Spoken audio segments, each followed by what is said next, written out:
All right, I'm in here now joined by Thomas Shaughnessy and Paul Liner of the Needham High boys basketball team, the Needham High Division I South Sectional Champion boys basketball team. About 2 weeks later, guys, has that worn off or is that still there for you?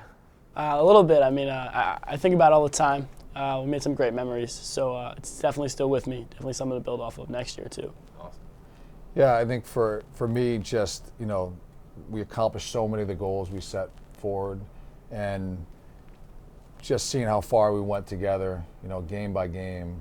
When you look back and watch the game tape and watch film, it was really a magical season. So the first Needham team, I don't think I mentioned this yet, but the first Needham team to win a sectional title, furthest a Needham High boys basketball team has ever been. What does that mean for each of you that you guys are the first to do that? Well, for me personally, it's nice to be a part of history. So coming back here when I'm an adult with a family, I get to tell my kids I was a part of the first team that won this trophy, and it's just going to be a part of me forever. And so I feel like that's pretty special. For me, I think one of the goals when I became varsity coach was we hadn't won the Bay State League since 1986. And that banner always hung right behind one of the baskets, and just having that and bringing the guys in, and having that as one of the goals to win the Bay State League. And once we accomplished that, I knew this team could even continue. And we just said, game by game in Division I South, I knew we were just as good as everyone else, and we had to play every night. But it means a lot. It means a lot, like Thomas said, that as a coach, to be able to look in the trophy case or look behind you and see what we accomplished together. It was truly amazing.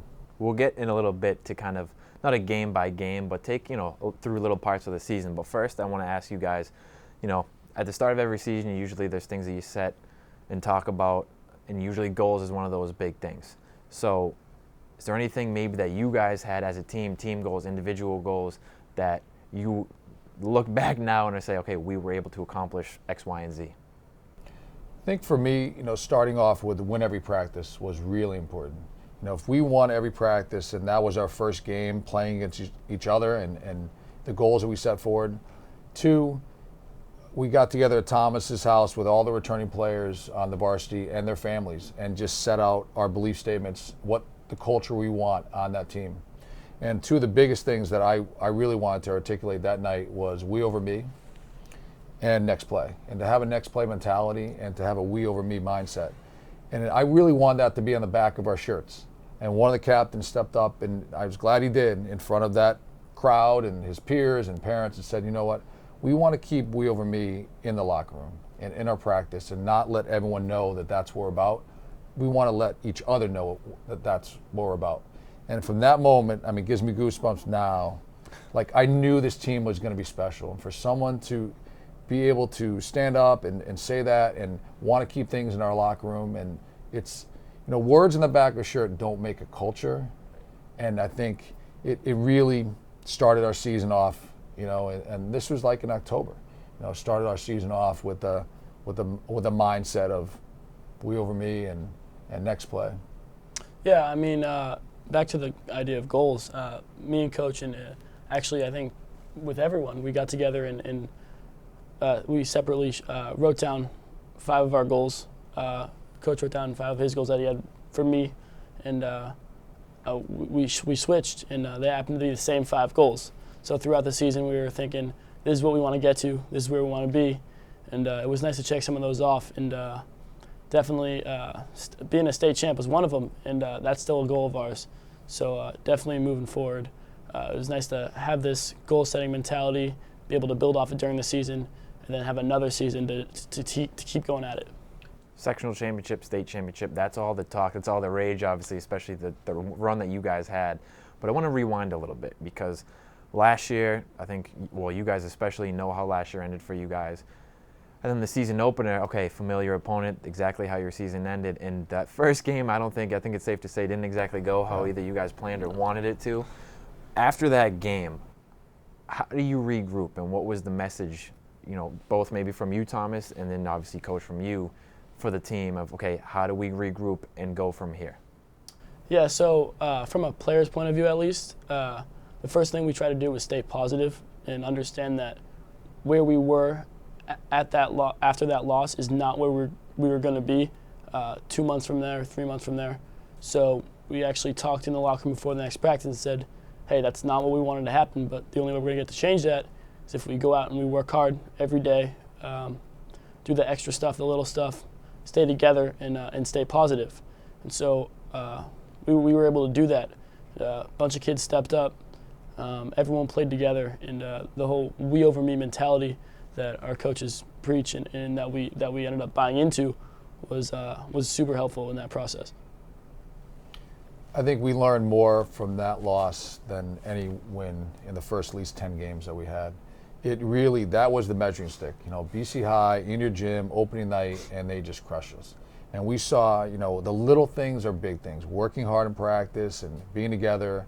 There was so much positive leadership out of that senior class in the next few practices. Often we would stop practice, go in the locker room, where I'd just say, guys, you need to go in the locker room and get yourself together and get a better mindset to be practicing right now.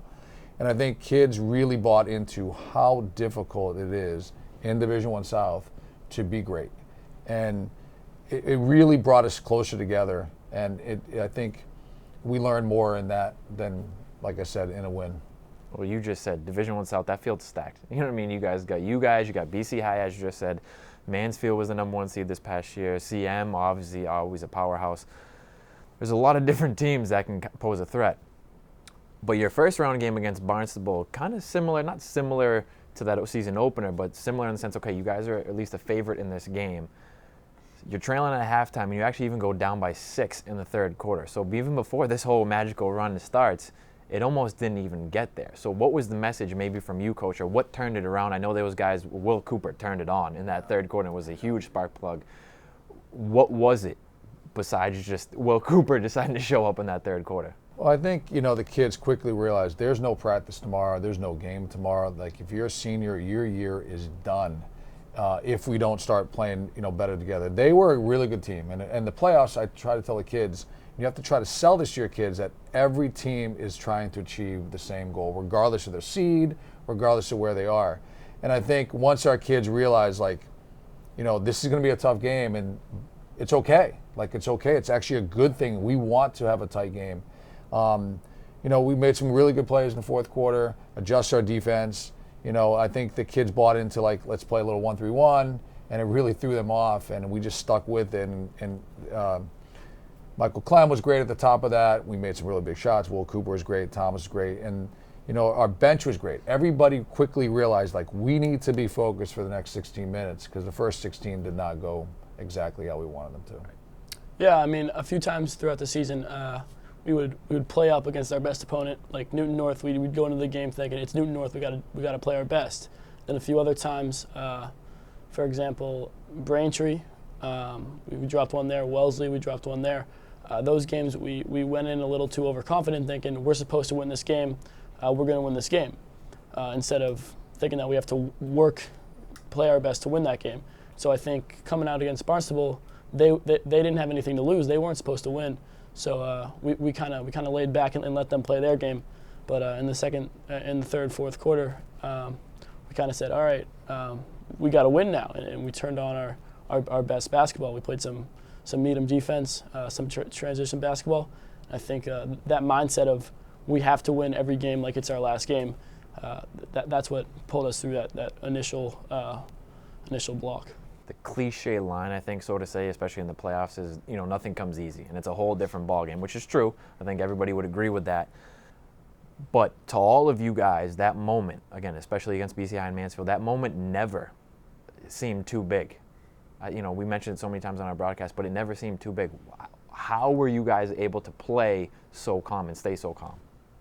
I think it starts again in practice. That message of win every practice. Our practices are competitive.